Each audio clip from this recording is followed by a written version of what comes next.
How to update an Android device.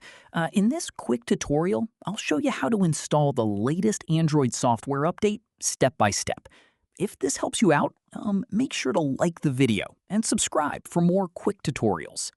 First, open the Settings app on your Android device. Now, find and tap on About Phone. Here, look for the MIUI version or Software Update section and tap on it. Next, tap on Check for Updates.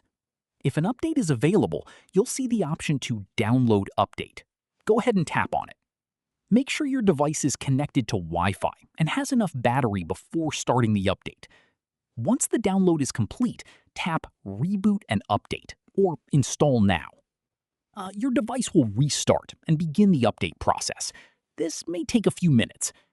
After the update is finished, your Android device will be running the latest software version. And that's it. That's how you can easily update your Android device.